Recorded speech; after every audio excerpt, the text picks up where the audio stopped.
Hello my dear friends, welcome to S class education. आज आपण पाहतोय चॅप्टर नंबर 14 सेमी कंडक्टर्स या चॅप्टरचे exam मध्ये येणारे questions.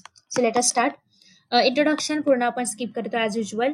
Electrical conduction in solids याच्यामध्ये कंडक्टर्स आणि इन्सुलेटर्स मधला डिफरन्स विचारला जातो आणि what do mean by semi conductors. So ते तुम्हाला माहिती असलं पाहिजे कारण चॅप्टर सेमी कंडक्टर्स वरती आहे.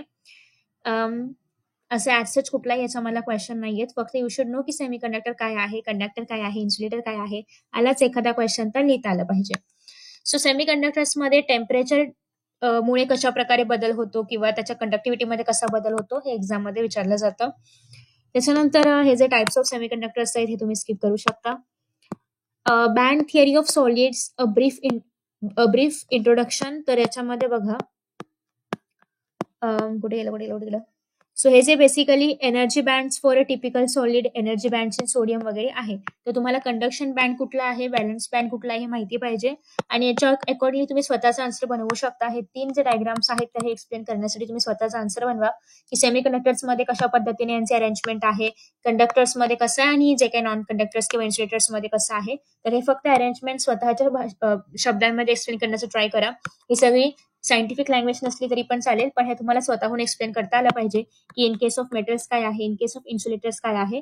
सो हे तुम्ही स्किप करू शकता, पण ऍटलीस्ट यू शुड नो की कंडक्शन बँड आणि व्हॅलन्स बँड काय आहे. हे स्किप करा, पण हे डेफिनेशन थोडीशी माहिती असली पाहिजे आणि मग हे डायग्राम्स खूप महत्वाचे आहेत आणि हे त्याचं एक्सप्लेनेशन.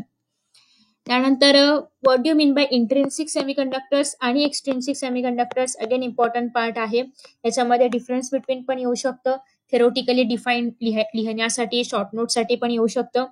एक्सट्रिन्सिक लिहिणार असाल तर त्याच्यामध्ये मग पी टाईप काय आहे, एन टाईप काय आहे, दोन्ही पण माहिती पाहिजे. दोघांचे पण तुम्हाला फीचर्स वगैरे सगळं माहिती पाहिजे so that you can write. खूप जास्त डीप मध्ये करायची गरज नाहीये, शॉर्ट मध्ये करायचं आहे. सो तुम्ही जे काही डायजेस्ट मध्ये आन्सर असेल ते रेफर करा, टार्गेट मधलं आन्सर रेफर करा किंवा स्वतःचं करा. खूप मोठे मोठे आन्सरची गरज नाहीये. आता पी टाईप आणि एन टाईप मध्ये हे महत्वाचं आहे की त्याचे एक्झाम्पल्स काय आहे, डोनर एलिमेंट्स कुठले असतात, काय असतात. सो इव्हन तुम्ही फक्त फीचर्स केलं तरी पण चालेल, ही मोठी मोठी थिअरी नाही केली तरी पण चालेल. ओके, सो हे मोठं सगळं करण्यापेक्षा फक्त फीचर्स वगैरे करायचे आहेत एन टाईपचे आणि पी टाईपचे. डायग्राम ड्रॉ करा अगेन इम्प्रेशन चांगलं करण्यासाठी पेपरमध्ये.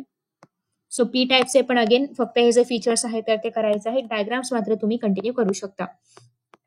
सो हा जो फॉर्म्युला आहे अगेन इम्पॉर्टंट, याच्यावरती क्वेश्चन्स विचारले जातात, न्यूमेरिकल व्हॅल्यूज. सो अगेन तुम्हाला मी दर व्हिडिओमध्ये सांगते त्याप्रमाणे की फक्त सॉल्ड एक्झाम्पल्स करायचे आहेत, अनसॉल्ड नाही केलं तरी पण चालणार आहे.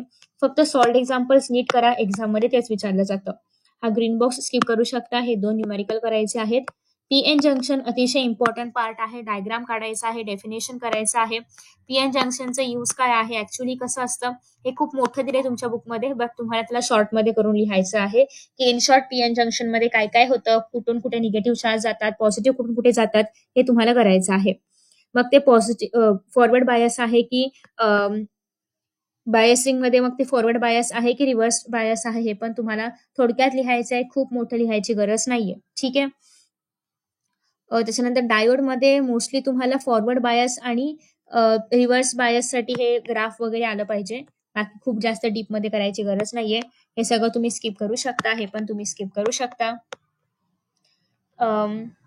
डीसी आणि एसी युजली एक्झाम मध्ये नाहीये, त्याच्यापेक्षा पण खूप चांगले क्वेश्चन्स आहेत. सेमी कंडक्टर डिव्हायसेसचे ऍडव्हान्टेजेस, एक्झाम्पल्स हे क्वेश्चन मध्ये येतं. डिसएडव्हान्टेज काय आहे, एक्झाम्पल किंवा ऍप्लिकेशन काय आहे आणि ऍडव्हान्टेज काय आहे, बस. थर्मिस्टर नाही मोस्टली विचारलं जातं एक्झाम मध्ये, हे स्किप करू शकता. ठीक आहे. So in this way short मध्ये आपण एक्झाम मध्ये काय काय येणार हे पाहिलंय. सगळे एमसीक्यूज मात्र करायचेच आहेत, बाकी सगळे क्वेश्चन्स तुम्ही स्किप केले तरी पण चालतील, पण एक्सरसाइज मधले एमसीक्यू करायचे आहेत कारण ते एक्सरसाइज मध्येच विचारले जातात. बाकी चॅप्टर इझी आहे, जास्त काही याच्यामध्ये नाहीये. क्वेश्चनचे आन्सर्स खूप मोठे मोठे आहेत, त्याच्यामुळे मी तुम्हाला एक सजेशन देईन की जर तुम्हाला तेवढे मोठे आन्सर्स लक्षात ठेवायचे नसतील तर जस्ट तुम्ही हे जे एक्सरसाइज मधले क्वेश्चन्स आहेत तेवढे केले तरी पण सफिशियंट आहे. कारण ऍक्च्युअली या चॅप्टरचे क्वेश्चन्स असे आहेत की डिरेक्ट क्वेश्चन्स आहेत आणि मोस्टली एक्सरसाइज मधले क्वेश्चन्सच करा. जर तुम्हाला वरची सांगितलेली थिअरी करायची नसेल तर एक्सरसाइजची क्वेश्चन सफिशियंट आहेत, एवढे केले तरी पण चालतील. ठीक आहे. सो या चॅप्टरसाठी स्पेसिफिकली एक्सरसाइज महत्वाची आहे, त्याच्यामुळे एक्सरसाइजेस करा. जास्त न्यूमॅरिकल्स ह्याच्यामध्ये काही नाहीये, आहेत जे सॉल्ड आहेत, जे तुम्हाला 2 न्यूमेरिकल सांगितले तेवढे सफिशियंट आहे. आलं तर त्याच्यामधूनच क्वेश्चन येणार आणि इव्हन कॉम्पिटिटिव्ह एक्झाम्समध्ये पण त्याच पॅटर्नचे क्वेश्चन्स तुम्हाला विचारले जातील. सो फोकस एकदा सांगितलेल्या थिअरीवरती किंवा या क्वेश्चन्सवरती ठेवा. दोघांपैकी एक काहीतरी करा. एक्सरसाइज या चॅप्टरची बेस्ट आहे, तेवढी केली तरी पण सफिशियंट आहे. सो फायनली आपल्या फिजिक्सचा सिलेबस संपलेला आहे. आय होप की तुम्हाला हा व्हिडिओ आवडला असेल. Thank you so much for watching this video and see you in the next video. Bye bye.